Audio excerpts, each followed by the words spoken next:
جنید ابھی ہم نے بات کی ہے کہ جس علاقے میں کوئی تگڑا بندہ ہوتا ہے وہ ادھر کے مسائل حل کروا لیتا ہے ووٹ حاصل کرنے کے لیے.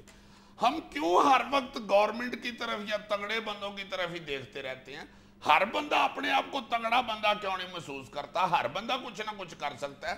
یہ ضروری نہیں ہے کہ اس کے پاس پیسہ ہی ہو یا اس کے پاس کوئی اختیار ہی ہو. سب کے پاس اختیار ہے, سارے بندے انسان ہیں. سب کو اگے ود کے اپنے محلے کے لیے اپنے علاقے کے لیے کچھ نہ کچھ پارٹیسپیشن ہوتی ہے. جی پارٹیسپیشن ہوتی ہے. یار جب میں انگریزی پوچھتا ہوں خدا کے لیے نہ ہنسا کرو جی یار. عزیز صاحب پارٹیسپیشن ہم 2-3 بار اس مسئلے پر بات کر چکے ہیں کہ یہ جو سیوک سینس ہے یا محلے کی سطح پر کچھ کنٹریبیوٹ کرنے کا جذبہ ہے, اس کو بڑی پازیٹیو ڈائریکشن دی جا سکتی ہے اگر ہمت کا مظاہرہ کیا جائے. اور اس کے لیے کوئی ضروری نہیں ہے کہ آپ کے درمیان کوئی بااثر لوگ یا سیاسی اثر و رسوخ رکھنے والے جو لوگ ہیں وہ آپ کے اندر شامل ہوں. کمزور سے کمزور آدمی, غریب سے غریب آدمی, چھوٹے سے چھوٹا علاقہ, محلہ, قصبہ, وہ اگر ٹھان لے کہ ہم نے اپنے چھوٹے سے علاقے کی قسمت بدلنی ہے تو سچی بات ہے بغیر کسی جذباتیت کے میں سچے دل سے یہ سمجھتا ہوں کہ وہ چلے کوئی انقلاب اگر نہیں بھی لا سکتا تو بہت بڑی تبدیلی ضرور لا سکتا ہے. اپنے محلے اور گلی کی سطح پر ہی لے لو. تو آپ پہلے گلی کی سطح پہ اپنی کوئی یونین بنائیں اکٹھے ہو کے, تو ایسا کوئی ایسوسییشن بنا لے کہ بھائی جی ہم نے ہر مہینے 10-10 روپیے 20 روپیے جو اوقات ہے اس علاقے کے لوگوں کی, اگر میری اوقات 50 روپے دینا ہے میں 50 دے دوں, اگر میری اوقات 10 روپے دینا ہے میں 10 روپے دے دوں. وہ کوئی ایسی کوئی شرم والی بات بھی نہیں ہونی چاہیے. پیسے سے زیادہ اہمیت وقت دینے کی ہے کہ ہم اپنے دن کا 10-15 منٹ 20 منٹ آدھا گھنٹہ اپنے محلے کو دے دیں. کم از کم آدھا گھنٹہ ہی رکھو, 10 منٹ میں تو بندہ اتنی کو مونگ پھلی کھاتا ہے. دیکھو وقت کی بہت زیادہ اہمیت ہے. محلے میں کئی مسائل ایسے ہیں جن کے حل کرنے کے لیے آپ کو پیسے کی ضرورت نہیں ہے, آپ کو حکومت کی طرف دیکھنے کی ضرورت نہیں ہے, صرف آپ کا وقت ہی کافی ہے. اگر آپ 7-8 لوگ یہ طے کر لیں کہ ہمارے محلے میں فلاں کچرے کا ڈھیر ہے یا جوہر کی شکل اختیار کر گیا ہے جو کھڑا پانی ہے, تو یہ تو آپ یہ نیک کام تو آپ خود اپنے ہاتھوں سے کر سکتے ہیں. اور اگر آپ چند روپے اکٹھے کر لیں تو آپ 2 مزدور دیہاڑی پہ لگا کر یہ کام کروا سکتے ہیں. ہاں سارا محلہ اگر 10-10 روپے بھی ڈالے تو 2 مزدور پورے ہو جاتے ہیں, ان کی دیہاڑی لگ جاتی ہے. اور آپ کے محلے میں, کالونی میں یا کسی چھوٹے مقام پر جہاں پر آپ نے کوئی انجمن بنائی ہے, وہاں پر یعنی گرد بہت زیادہ ہے یا وہاں پر آپ ضرورت محسوس کرتے ہیں کہ وہاں پر اگر صرف گھاس لگا دی جائے, صرف گھاس لگا دی جائے, اس سے آپ کے محلے کی یا آپ کی کالونی کی یا جہاں پر آپ رہتے ہیں اس کی بالکل حیت اور لک تبدیل ہو جائے گی.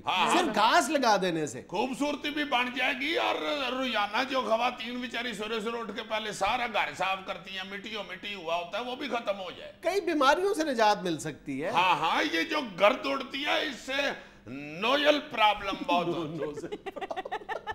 یار میں نے نہیں خدا کے لیے تھوڑی سی تبدیلی کر لو, نیزل پرابلم کہہ تو بات ٹھیک ہے تمہاری. تو وہ جو نوزل ہوتی ہے وہ پائپ کے آگے لگتی ہے. ہاں وہ ہوتی ہے, آئی ایم سوری, اس کی بھی شکل ناک جیسی ہوتی ہے نا, میں نے سمجھا. ٹھیک ہے بالکل چلے گا, نوزل بھی چلے گا. نیزل پرابلمز پیدا ہو جاتی ہیں گرد و غبار سے. تمہارا تو میڈیکل نالج بھی کمال کا ہے یار. تم کیا بات کرتے ہو, میں ایسی تو میں سائنٹیفک چیز بتاؤں کہ تم حیران ہو جائے. یہ جو چھوٹا بیر ہوتا ہے نا, لال بیر جسے کہتے ہیں, یہ تو مزے دار ہوتا ہے, یہ بندہ کھا لیتا ہے, اس میں ہلکی سی لیس بھی ہوتی ہے. اس سے آپ بیر ادا کر کے نا جی تو خط کے اوپر پھیر کے خط بھی بند کر سکتے ہیں. مگر جو بڑا بیر ہوتا ہے نا جسے گلگوٹو بیر کہتے ہیں, اس کے زیادہ کھانے سے تھروٹل پرابلمز ہو جاتی ہیں. تھروٹل پرابلمز نہیں ہوتی, تھروٹ نہیں کہتے کہتے ہیں بالکل کہتے ہیں. ہاں اب میں نے سوچ لیا, میں نے اگلے 3 دن انگریزی نہیں بول لی, بہت بول لی ہے نا آج. کیا دیکھو پھر تم کہتے ہو میں سیریس رہتا ہوں. اچھا بھلا ایک بہت ہی خوبصورت موضوع ہے جس کا تم بیڑا غرق کر رہے ہو. نہیں میں اس موضوع کی بات کر رہا ہوں. یہ واقعی اگر ہم گلی محلوں کی سطح پہ انجمن بنا لیں, ایک اپنی یونینیں بنا لیں, اکٹھے ہو جائیں, تو باخدا سیریسلی بہت زیادہ مسائل حل ہو سکتے ہیں. ایک اس زمن میں بہت اہم نقطہ ہے جس پر ہم پہلے بھی 2-3 بار بات کر چکے ہیں کہ مسجد کو سیوک سینٹر ہونا چاہیے. ہم نے مسجد کو صرف نماز پڑھنے کے لیے رکھا ہوا ہے.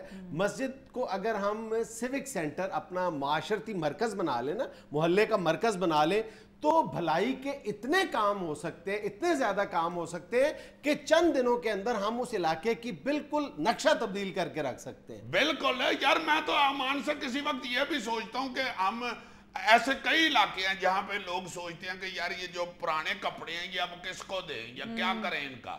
آپ وہ پرانے کپڑے اکٹھے کرنے شروع کر دیں اپنے علاقے کے, وہی آپ مسجد میں لے آئیں. ادھر آگے آپ کہہ دیں کہ جی یہ سوٹ پڑے ہوئے ہیں, یہ اپنا بالکل ٹھیک ہے, پہننے کے قابل ہیں, چھوٹے کسی کو ہو جائیں یا کوئی نہیں پہن رہا وہ جا کے مسجد میں دے آئے. ادھر سے جو غریب لوگ جن کے پاس نہیں ہیں بیچارے کے پاس تن ڈھانپنے کے لیے کپڑا, وہ ادھر سے جا کے لے. اچھا, اس ضمن میں ایک اور بہت اہم نقطہ ہے کہ جب بھی محلے کی سطح پر کوئی اس طرح کی انجمن کا قیام عمل میں آتا ہے تو سب سے پہلے اس میں سیاست یا چودراہٹ کا عمل دخل آ جاتا ہے. اور اس طرح کا چودھری خام خواہ میں جھوٹا چودھری بننے کے لیے کو عجیب سا اس میں آبجیکشن لگا دیتا ہے کہ بھائی یہ پرانے کپڑے اب مسجدوں میں رکھے ہوئے ہیں, ادھر لنڈا بازار لگا دیا آپ نے, یہ مسجد ہٹاؤ کپڑے. اور مسجد کو اگر فلاحی یا معاشرتی مرکز بنایا جائے تو پھر یہ بھی تبدیلی کرنی پڑے گی کہ کسی ایک گھر سے امام مسجد کے لیے مسجد میں کھانا جانے کی بجائے مسجد میں سے کھانا جو محلے میں سفید پوش یا غریب لوگ ہیں ان کے گھروں میں جانا چاہیے. اللہ تیری خیر کرے, کچھ انتظام سارے صاحب حیثیت لوگ ایسا کریں کہ وہاں کھانا اتنا ہو کہ امام صاحب کہیں کہ جاؤ بھائی مجھے پتا ہے فلاں بندہ بھوکا بیٹھا ہوا, اس کے پاس کھانا بھی نہیں ہے, خود ادھر کھانا پہنچائے, اس کو دے گیا اس کو دے گیا. مگر یہاں بھی وہ جھوٹے چودھری والا کام ہو جانا. اس نے کہا بنا پائی یہ مسجد میں ہوٹل ہی کھول لیا, کھا رہا, پھر میں چھاڑ دیا پھر صدارت تھا. اور اس طرح کے بندے کو آگے کے کہہ بھی دیتا ہے فوراً, ہاں جی چھاڑ دیو. اس کے بعد پھر کہہ رہا ہوتا نہیں میں دیا میں گرمی کھا گیا. اچھا چلو یار میری بات سنو, آج کی اس گفتگو کا حاصل یہ ہے کہ تم فوری طور پر اس نیک کام کا آغاز کرو اپنے محلے سے. ٹھیک ہے, مگر میرے محلے میں کو میرا اتنا ٹیکا نہیں ہے. تم کیوں نہیں آگاہی کرتے؟ جہاں تمہارے محلے میں ڈکیتی پڑتی ہے لوگ تمہارے پاس آتے ہیں کہ بھائی جی ایس ایچ او کو فون کرنا. چلو میں بھی آج اپنے محلے میں بات کرتا ہوں. ٹھیک ہے ٹھیک ہے, تم شروع کرو, میں بھی انشاءاللہ کرتا ہوں اپنے محلے میں. وعدہ؟ انشاءاللہ. سب سے پہلے کس سے بات کرو گے؟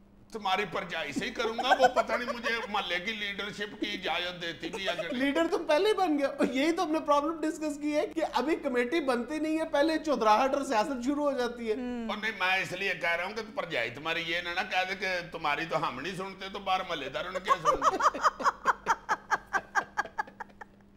ناظرین یہاں میں لینا ایک چھوٹا سا وقفہ, ہمارے ساتھ رہیے گا.